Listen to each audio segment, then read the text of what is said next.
মানুষ যেমন ওইদিকে যেমন সিপিএমকে প্রত্যাখ্যান করেছে, ঠিক তেমনই আপনি দেখবেন 2024-এ মানুষ বিজেপিকেও প্রত্যাখ্যান করবে।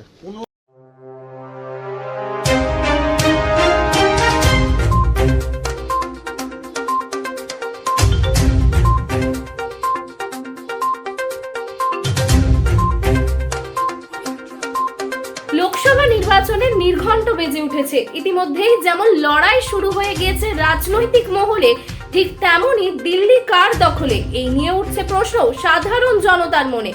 এবার দিল্লির আসনে বসবে কে বা কার দখলে দিল্লি, তা জানতে অবশ্যই চোখ রাখুন সংবাদ শিরোনামের পর্দায়। ইতিমধ্যেই লোকসভা নির্বাচন শুরু হয়ে গেছে এবং প্রথম দফায় প্রায় 83% ভোট। একদিকে যখন শাসক দল বলছে ভোট এলেই মানুষ উৎসবে মেজাজে ভোট দেয়, প্রথম দফায় হয়তো খানিকটা দেখা গেল। আমরা পেয়েছি এখন ভগবান গোলার উপনির্বাচনের প্রার্থীকে। দাদা, প্রথম নির্বাচন হলো কালকে এবং 83% ভোট লোকসভায়, কি বলবেন? দেখুন, ফার্স্ট যে পোলিংটা হলো, এটা বলা যেতেই পারে মর্নিং সোজ দ্য ডে, যেখানে আমরা তখন সব সময় একটা ব্যাকফুটে থাকে, মানুষকে ভুল বুঝিয়ে এক কথায়, মানে যে ধর্ম বর্ণ রাজনীতি নিয়ে মানুষকে ভুল বুঝিয়ে আর কি, মানুষকে একটা হেট্রেডের রাজনীতি, সেই রাজনীতি থেকে ধরুন মানুষকে বিভাজন করে ধরুন মানে ভোট ব্যাংকটাকে, মানে একটা পলিটিক্যাল পার্টি সেটাকে ধরুন নিজেদের পক্ষে নিয়ে আসে। তাছাড়া ধরুন ওদের কোনো কেরামতি নেই, কোনো উন্নয়নের কোনো কথা নেই, কোনো ধরুন সঠিক কোনো প্রকল্প নেই, প্রকল্পের নামে ভাঁওতাবাজি। কিন্তু পাশাপাশি মানুষ তো সচেতন হয়েছেই, মানুষ তো শিক্ষিত হয়েছেই, মানুষ তো এখন চরম অ্যাডভান্স, মানুষ দেখছে যে আমরা তো ভুল পথে যাচ্ছি, ভুল জায়গায় আমরা পা দিয়েছি, ঠিক আছে, ট্র্যাপে পা দিয়ে মানুষ বুঝতে পেরেছে এখন এই মুহূর্তে যে এই ট্র্যাপ থেকে আমাদের বেরোতে হবে। মমতা ব্যানার্জি ভরসা, তৃণমূলই ভরসা, জোড়াফুলি ভরসা, অভিষেক ব্যানার্জি ভরসা। তৃণমূল বলে যে তৃণমূল কংগ্রেস এমন একটা দল সারা বছর পড়াশোনা করে। আপনি যেখানে উপনির্বাচনে লড়াই করছেন প্রায় 2 বছর অতিক্রান্ত, 2 থেকে 2.5 বছর সময় পাবেন। আপনি জয়লাভ করলে আপনার বিধানসভায় প্রথম কাজ শুরু কী করবেন? দেখুন, ব্যাপারটা হচ্ছে যে কাজ আমাদের প্রতিনিয়ত চলতেই থাকে, মানে ভোট মরশুমে এলে যে মানুষকে প্রতিশ্রুতি বন্যা বইয়ে দিতে হবে, এটা কিন্তু তৃণমূলের কালচার না। এবং আমাদের এখানেও সেই একই ব্যাপার, মানে দেখুন 30 স্তর পঞ্চায়েত নির্বাচন আমাদের হয়ে গেছে, কিন্তু সেখানে ধরুন আমরা জিতেছি 3টে স্তরেই, সেখানে কাজ করার কোনো অসুবিধা নেই। পঞ্চায়েত সমিতি, জেলা পরিষদ আমরা কাজ করছি, এমএলএ ফান্ড থেকেও প্রচুর কাজ করেছি, এবং যেহেতু এমপি ফান্ড থেকে প্রচুর কাজ করেছি। এবং আপনি হয়তো জিনিসটা জানেন না ব্যাপারটা, যে এর আগে একজন এমপি ছিলেন যিনি সিপিআইএম থেকে আমাদের মুর্শিদাবাদ লোকসভা থেকে যিনি জিতেছিলেন, বদরুদ্দোজা খান।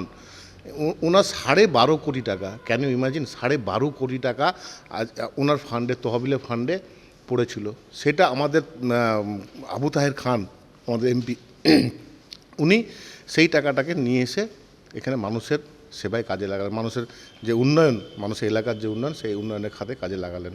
তাহলে মানুষকে কিভাবে আপনার ধরুন অন্ধকারে রেখে কিভাবে বাম রাজনীতি এখানে একটা টাইমে হয়েছে, এবং এখনও পর্যন্ত যেভাবে ধরুন 2014 সাল থেকে বিজেপি মানে পুরো দেশে যে ক্ষমতায়ন চালিয়ে যাচ্ছে বা একনায়কতান্ত্রিক একটা শাসন ব্যবস্থা দিকে এগিয়ে যাচ্ছে আর কি, এটা কিন্তু মানুষ মেনে নেবে না। মানুষ যেমন ওইদিকে যেমন সিপিএমকে প্রত্যাখ্যান করেছে, ঠিক তেমনই আপনি দেখবেন 2024-এ মানুষ বিজেপিকেও প্রত্যাখ্যান করবে। 15 লক্ষ টাকার পর আবার প্রধানমন্ত্রীর প্রতিশ্রুতি। লোকসভার আগে বললো যে 3000 কোটি টাকা ইডি বাজেয়াপ্ত করেছে, লোকসভার পর সাধারণ মানুষের মধ্যে ফিরিয়ে দেওয়া হবে।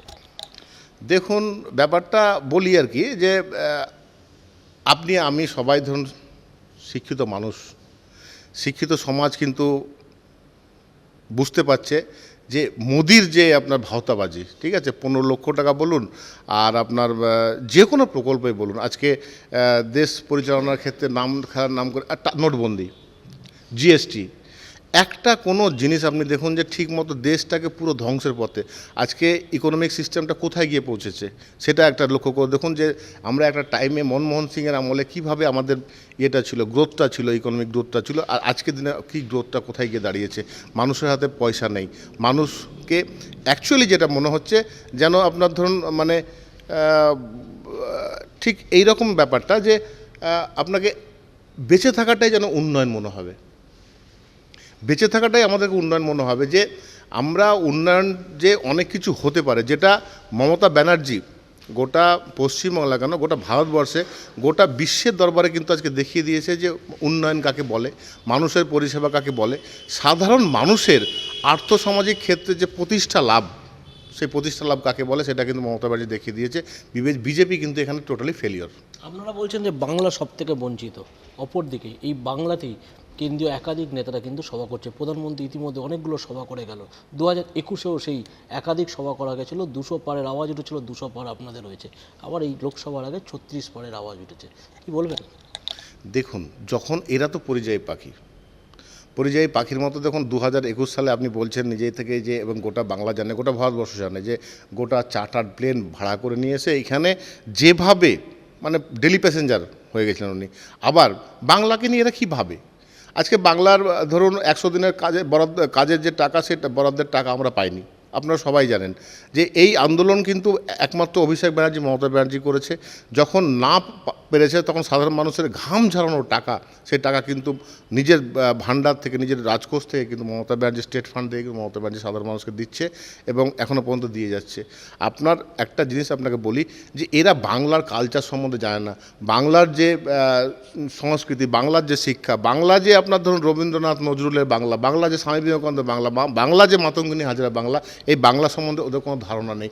আর বাংলার যে দু একটা নেতা আছে, আপনার শুভেন্দু অধিকারী থেকে শুরু করে, যারা ধরুন ওয়াশিং মেশিনে আর কি নিজেরা শোধিত হয়েছে, তারাও কিন্তু আজকে দেখুন বাংলা যাতে বঞ্চিত হয় সেই ব্যবস্থা ওরা করবে, এটা কিন্তু বারবার হুমকি দেয়। লক্ষ্মীর ভাণ্ডার একটা ব্যাপক সাফল্য বলা যেতেই পারে। এই লক্ষ্মীর ভাণ্ডার যখন শুরু হয়েছিল বিরোধীদের কটাক্ষ, এখন 500 থেকে 1000 হয়েছে। বিরোধীরা বলছে লক্ষ্মীর ভাণ্ডার 500-1000 নয়, 3000 টাকা দেবে, তারা সরকার গঠন করবে। দেখুন, এটা কিছু না, ওদের একটা ফানুস। বিরোধী বলতে কাকে বলবো? সিপিএমকে মানুষ দেখেছে, কংগ্রেসকে মানুষ দেখেছে, বিজেপিকে মানুষ দেখে ফেলেছে, কিন্তু বাস্তবে যে জিনিসটা, সেই জিনিসটা অ্যাকচুয়ালি কম হোক বেশি হোক যেটাই হোক না কেন, মানুষের, আবারও বলছি যে অর্থনৈতিক ক্ষেত্রে এবং সামাজিক ক্ষেত্রে যে সুনিশ্চিতকরণ মানুষের, ঠিক আছে, সেই সুনিশ্চিতকরণটা কিন্তু মানুষ, কিন্তু সাধারণ মানুষের যেটা, সেটা কিন্তু তৃণমূল সরকার করেছে। বলছে তো সবাই, অনেকেই ক্ষমতায় আছে, তো যেখানে বিজেপি সরকার ক্ষমতায় আছে সেখানে সেই স্টেটগুলোতে দিক না, অসুবিধা কোথায়? চালু করতে করছে না। কংগ্রেস যেখানে ক্ষমতায় আছে দিক না, অসুবিধা তো নেই, পাচ্ছে না কেন তারা চালু করতে? বাম যেখানে ক্ষমতায় আছে দিক না, তারা চালু করুক না। তো ক্ষমতায় আসলে করব, ক্ষমতায় যেখানে আছে সেখানে চালু করুক, অসুবিধা কিছু নেই। তাহলে ওখানে যদি চালু হয় তাহলে নিশ্চয়ই মানুষ ভাববে এবং মানুষ অবশ্যই মানে সুনিশ্চিত হবে যে তারা এই কাজটা করে। তো তারা করে না বলে তো তাদেরকে প্রত্যাখ্যান করে মানুষ। অভিষেক ব্যানার্জি বলছে যেই প্রার্থী হোক না কেন, যেই দলেরই হোক না কেন, আগে মানুষের কাছে গেলে কাজের খতিয়ান দেখবে, তারপর তাকে ভোট দেবে। অবশ্যই কাজের খতিয়ানে তো মানুষের ভোট হবে, জনতাই জনার্দন। দেখুন, একটা জিনিস, গোটা ভারতবর্ষের যে ধর্মীয় মেরুকরণ, মানুষের যে বর্ণভেদের যে মেরুকরণ, এই মেরুকরণ কিন্তু আর মানুষ চলছে না। মানুষ বুঝে গেছে, দেওয়ালে পিঠ থেকে গেছে। একটা সাধারণ মানুষ, তার আয় কতটুকু, তার আয়ের পরিধি কতটুকু, তার কর্মসংস্থান কোথায়? আজকে বলে কিনা যে বছরে এত লক্ষ চাকরি কোথায়? কর্মসংস্থানগুলো কোথায়? সমস্ত সব কিছু তো বন্ধের মুখে। আজকে প্রত্যেকটা যে ডেলি যে কমোডিটিস আছে, ঠিক আছে, মানে প্রত্যেকটা দিনের দৈনন্দিন যে আমাদের চাহিদার যে জিনিস আছে, প্রত্যেকটা জিনিসের উপর দেখুন মানে জিএসটি এমনভাবে লাগিয়ে দিয়েছে। আজকে আপনার হার্টের রোগীদের যে ওষুধ, জীবনদায়ী ওষুধগুলো, সুগারের ওষুধ কত থেকে মানে 200 টাকার ওষুধ সেটা হয়ে গেছে 550 টাকা, 600 টাকা। মানুষের, সাধারণ মানুষের মানে প্রত্যেক দিন, এরা তো পকেট মার, অ্যাকচুয়ালি এরা হচ্ছে পকেট মার। দিনে দুপুরে এরা পকেটমারি করে প্রত্যেকটা জায়গায়, ভোজ্য তেল থেকে প্রত্যেকটা জায়গাতে। আজকে মুড়ির উপরে জিএসটি, মানুষ খাবেটা কি, করবেটা কি, ক টাকা ইনকাম করছে, কর্মসংস্থান কোথায়? তো এইগুলো দেখুন, আজকে 100 দিনের কাজ বন্ধ করে দিল দিদি। তার পরিপ্রেক্ষিতে বাংলা যাতে বঞ্চিত না হয়, বাংলার শ্রমিকরা যাতে বঞ্চিত না হয়, বাংলার সাধারণ খেটে খাওয়া মানুষ, ঘাম ঝরানো মানুষ যারা আছে, মানে একদম নিম্নবিত্ত মানুষ, তাদের যাতে কাজের যে সুনিশ্চিতকরণ, সেই কাজের সুনিশ্চিতকরণ করার জন্য তিনি কর্মশ্রী প্রকল্প আবার চালু করেছেন। লোকে বলছে শ্রী শ্রী শ্রী, কিন্তু এই শ্রীতে যে মানুষের শ্রীবৃদ্ধি হচ্ছে, মানুষের যে মঙ্গল হচ্ছে, মানুষ যে দুধে ভাতে আছে, এটা কিন্তু মানুষ বুঝে গেছে, মানুষ সেটা জানে। আর যারা দেখুন সমালোচনা করবে, তারা তো কেউ কাজ করে না, সমালোচনা করেই যাবে, কিন্তু আমরা কাজটা করে যাব। মুখ্যমন্ত্রীর একাধিক সভা, অভিষেক ব্যানার্জির একাধিক সভা সারা রাজ্যে হচ্ছে। উত্তরবঙ্গ পাখির চোখ, একাধিক সভা করছেন, কিছুদিন পর বহরমপুরেও সভা। এটা কি ভোটের আগে একটা আলাদা পাওনা হয়ে যাচ্ছে আপনাদের? না, দেখুন, পাওনা তো বটেই। কারণটা হচ্ছে যে আমাদের সব কিছুই রেডি। তো তাতে যদি ধরুন আমাদের একটুখানি গরম ভাতে যদি ঘি পাই অবশ্যই ভালো লাগবে। তো ঠিক এইরকমই যদি আমাদের দিদি বা অভিষেক দা যদি আসে, ঠিক আছে, পার্টি সর্বময় করতে, ঠিক আছে, তো মানুষের তো একটা মানে ফিলিংস আছে না, যে আমরা দিদিকে কাছে থেকে দেখব, দাদাকে কাছে থেকে দেখব, যে মানুষটি, যে মহিলাটি আজকে একজন সাধারণ ফ্যামিলি মেয়ে, ঠিক আছে, আজকে একটা এখনও পর্যন্ত সেই সাধারণভাবেই চলাফেরা করেন, কিন্তু সাধারণ মানুষের যে কি কষ্টের যে দিনগুলো কিভাবে কাটে, সেই একটা গরিব ফ্যামিলির কি অবস্থা, করুণ অবস্থা হয়, উনি তো হাড়ে হাড়ে টের মানে পেয়েছেন আর কি। তো সেই জিনিসটা মাথায় রেখে আজকে বিভিন্ন প্রকল্প যে চালু করেছেন সাধারণ মানুষের জন্য, সাধারণ মানুষের জীবনযাপন যাতে সুষ্ঠুভাবে চলে আর কি, তার জন্য যেটা করেছেন, তার জন্য তো মানুষ তো চাইবে যে সেই আমাদের যে মানে এক কথায় মঙ্গলময়ী, আমাদের যিনি আমাদেরকে সারাক্ষণ তার মমতার আঁচলে সমস্ত পশ্চিমবাংলার মানুষকে ধর্ম, জাতি, বর্ণ, পার্টি নির্বিশেষে সবাইকে মানে এক আঁচলের তলায়, এক ছাতার তলায় কিন্তু তার মায়া, মমতা, স্নেহ দিয়ে কিন্তু উনি ঢেকে রেখেছেন, আগলে রেখেছেন।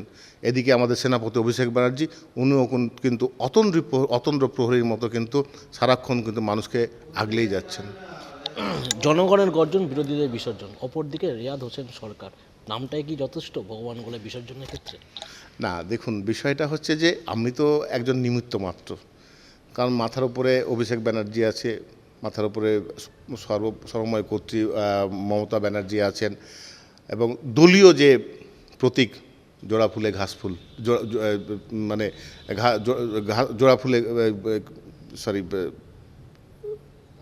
ঘাসের উপর জোড়া ফুল, ঠিক আছে, যে এই যে বিষয়টা আছে সেটা তো আপনার দেখুন, এটা তো একটা বিষয়, ঠিক আছে। আর আমরা তখন কাজ করার একটা মানুষের কাছে পৌঁছানোর একটা জারিয়া বলতে পারেন, মাধ্যম বলতে পারেন, মিডিয়া বলতে পারেন, ঠিক আছে, যে মমতা ব্যানার্জি টু পাবলিক একটা মাধ্যম থাকবে, সেই মাধ্যমটা আমরা, তো এটাই বিষয়। আপনার বিধানসভার এলাকাবাসীর উদ্দেশ্যে কি বার্তা দেবেন?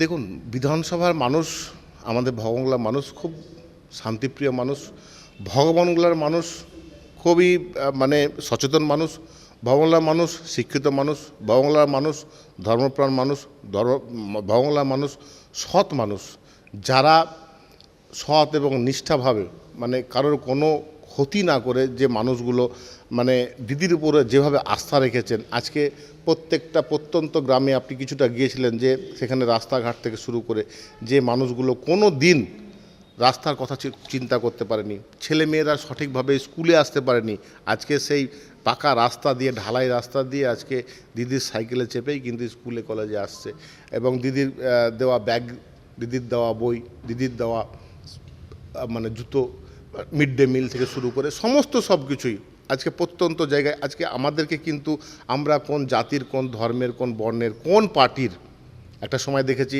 ক্যাডার রাজনীতি, সেইটা কিন্তু আমাদের তৃণমূলে নেই। দুয়ারে সরকার আছে, যদি কোনো এলিজিবল ক্যান্ডিডেট থাকে সেই উপভোক্তা যে আর কি কোনো সুবিধা, কোনো উপভোক্তা যদি সেই প্রকল্পের মানে এতে আওতার মধ্যে পড়ে, অটোমেটিকলি দুয়ারে সরকারে কিন্তু অ্যাপ্লিকেশন করলে পেয়ে যায়। অতএব একটা কথা বলি যে ভগবানগোলার মানুষ,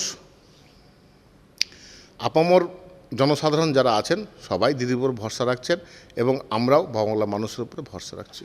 একদিকে যখন নেত্রী বলছেন বাংলা কারোর কাছে মতানত করবে না, অপরদিকে ভগবানগোলা যিনি উপনির্বাচনে প্রার্থী হয়েছেন তিনি বলছেন ভিক্ষা নয় চাইছি ঋণ, 2 বছর সময় দিন, এবং 2 বছরের উন্নয়ন।